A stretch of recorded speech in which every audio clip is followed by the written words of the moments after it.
Okay guys, तो finally प्रधानमंत्री नरेंद्र मोदी जी ने न्यूज़ दे दी और डॉक्टर रमेश पोखरियाल निशंक सर ने भी बता दिया है ट्वीट करके कि भैया अब जो 10th की एग्ज़ाम है वो कैंसिल हो चुकी है।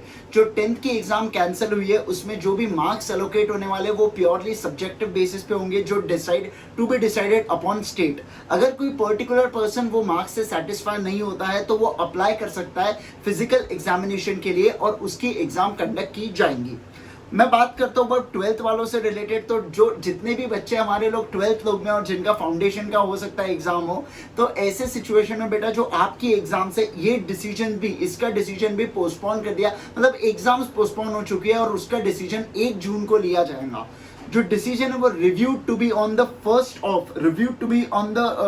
फर्स्ट ऑफ जून वो डिसीजन को रिव्यू किया जाएगा कि ये एग्जाम कंडक्ट की जाए या वो एग्जाम को कंडक्ट हमें नहीं करना है करके। मैं अगर बात करूं कंपैरेटिवली चार्टर्ड अकाउंटेंसी कोर्स से रिलेटेड, तो बेटा जो फाउंडेशन के लिए मैं बाद में बात करता हूं, सबसे पहले मैं इंटर और फाइनल वालों से बात कर लेता हूं। फाइनल और इंटर वाले जितने भी हमारे स्टूडेंट्स लोग हैं, मैं आपको बता दूं कि आपके एग्जाम्स भी हो सकता है कि इंस्टीट्यूट पोस्टपोन कर दे, सिंस कोविड केसेस इतने ज्यादा बढ़ रहे हैं कि यहाँ पे डिसीजन लिया जा सकता है। लेकिन एज ऑफ नाउ इंस्टीट्यूट ने कोई भी डिसीजन नहीं लिया है, लेकिन definitely after this particular decision हो सकता है इंस्टीट्यूट डिसीजन ले, लेकिन इंस्टीट्यूट नेक्स्ट मंथ डिसीजन लेंगी। ये महीने इंस्टीट्यूट का डिसीजन डेफिनेटली नहीं आएगा।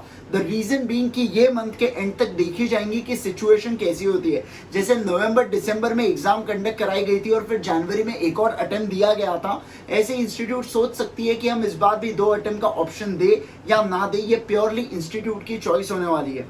तो ऐसे सिचुएशन में हमें बस कुछ नहीं करना है, हमें सिर्फ अपनी पढ़ाई पे कंसंट्रेट करना है, क्योंकि समय अब बहुत कम बच चुका है। माना आजू बाजू बहुत नेगेटिविटी है, बहुत सारी चीजें हमें अफेक्ट करती है। कभी कोई फ्रेंड का फोन आ जाता है कि मैं पढ़ाई नहीं कर पा रहा हूँ, यार तेरी पढ़ाई हो रही है क्या? अगर हमारी पढ़ाई हो भी रही होगी ना तो उसके बाद से होना बंद हो जाती है। तो ऐसे सिचुएशन में समय है कि खुद को पॉजिटिव रखे, खुद के सोच को पॉजिटिव रखे, कोविड पॉजिटिव ना रखें, ठीक है। तो ऐसे इसमें प्रिकॉशंस लेते हुए चले बेटा, पूरे प्रिकॉशंस लेते हुए चले और प्लीज एकदम सेफली पढ़ाई करें, राइट। चलिए नेक्स्ट मैं बात करता हूँ फाउंडेशन वालों के साथ जिनके एग्जाम्स 12th के हैं और 12th के बाद उन्हें अपीयर होना था फाउंडेशन के लिए। जो प्योरली फाउंडेशन के लिए आने वाले, मतलब जिनका 12th हो चुका है, तो उनको तो कोई टेंशन नहीं है, जब भी एग्जाम होगा उन्हें अपीयर करना है। लेकिन 12th के बाद जो फाउंडेशन देने वाले थे उन लोगों का कैसा?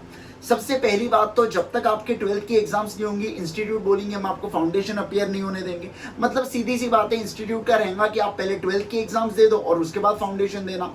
अब यहाँ पे क्या होगा, यहाँ पे हो सकता है क्लैशिंग अगर होंगे बेटा, मतलब 12th के एग्जाम्स चल रहे होंगे तो इंस्टीट्यूट को अपने एग्जाम्स ना चाहकर या चाहकर भी पोस्टपोन करना ही होगा। इंस्टीट्यूट के पास कोई यहाँ पे कोई अल्टरनेटिव नहीं है, क्योंकि बहुत सारे स्टेक होल्डर्स, मतलब बहुत सारे स्टूडेंट्स हैं जो 12th में है और फाउंडेशन को पेपर को अपीयर करने वाले हैं, राइट। तो ऐसे इसमें इंस्टीट्यूट एग्जाम पोस्टपोन करेंगे। अगर 12th के एग्जाम्स लेने का डिसीजन लिया जाता है जून के अंदर कि हम एग्जाम कंडक्ट करेंगे, मान लीजिए 12th की एग्जाम्स कैंसिल हो जाती है, तो ऐसे इसमें इंस्टीट्यूट अपने टाइम पे एग्जाम्स कंडक्ट करेंगे, प्रोवाइडेड सब चीजें कि भैया नेशनल इंटरेस्ट में किस प्रकार कोविड के केसेस है और क्या चल रहा है, राइट।